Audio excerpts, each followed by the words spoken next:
Isaac was the child Abraham and Sarah had by God's grace. He was a precious child, given to them as a gift when Abraham was 100 years old and Sarah was 90.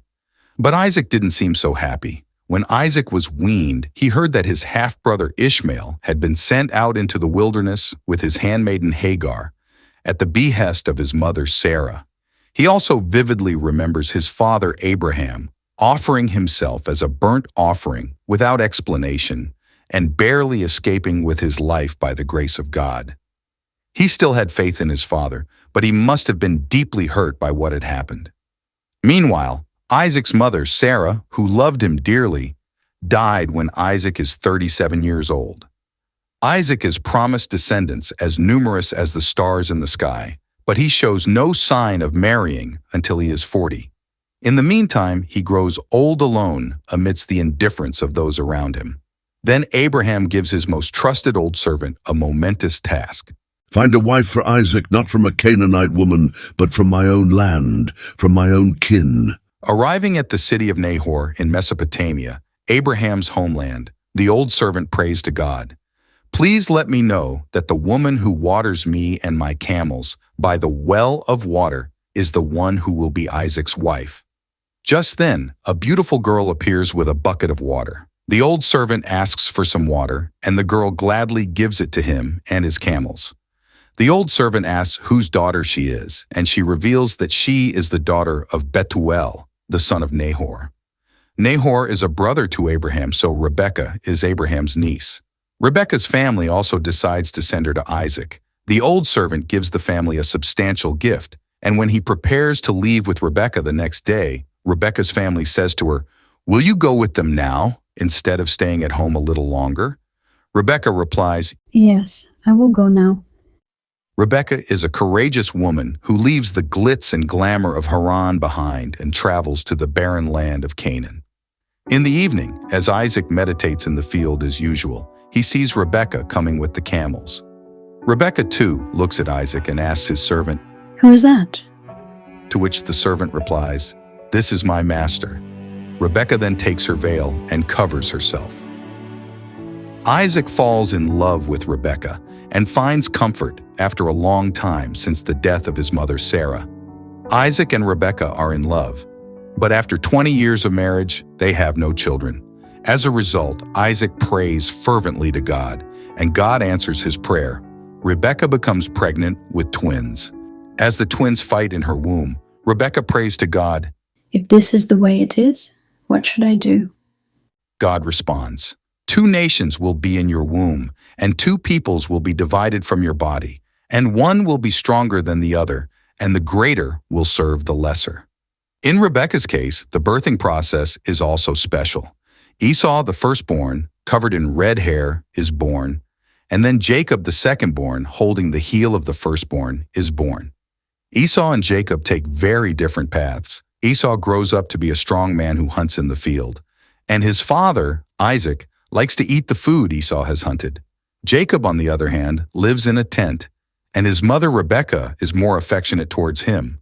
One day, Jacob is cooking porridge when Esau returns from the hunt, exhausted, and asks him to, "Let me eat some of that red stuff." Jacob offers, "Sell me your birthright today, and I'll give you bread and red bean porridge." Esau accepts the offer, and the porridge is eaten.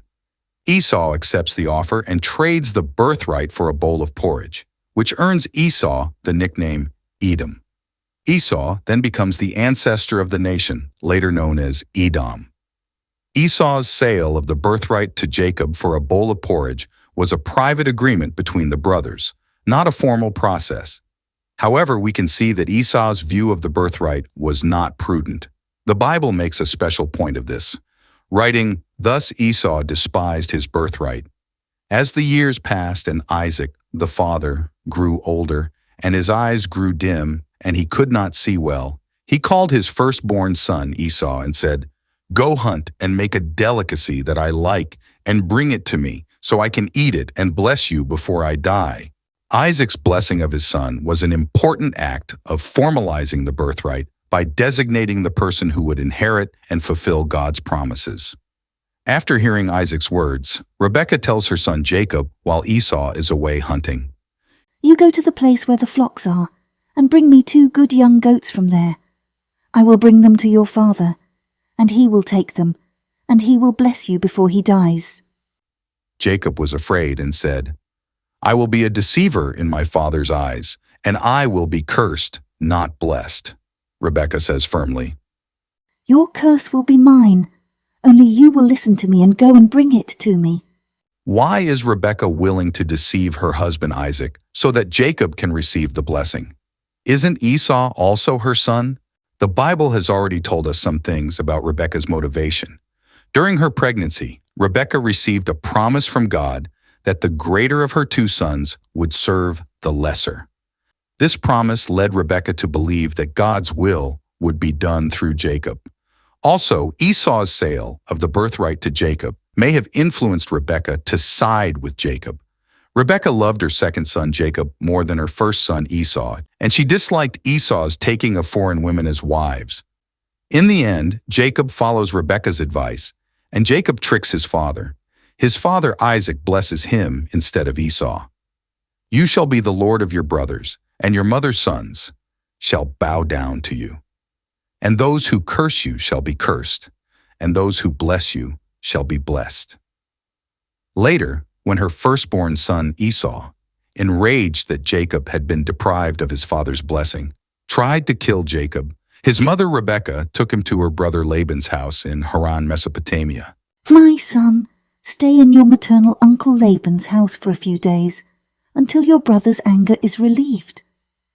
But 20 years have passed since Jacob took refuge in Laban's house after receiving Isaac's blessing.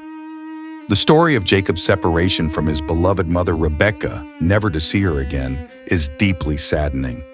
His story illustrates how one man's choices can have far-reaching consequences and how God works wonders through imperfect humans, even when their actions are morally questionable.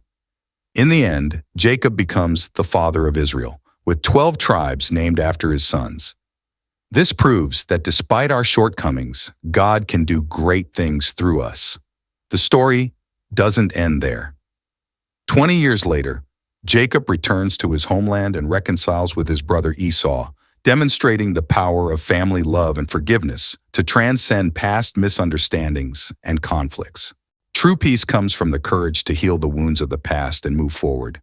The story of Isaac's sons is timeless, offering us words of wisdom about God's grace and love and how we should treat one another.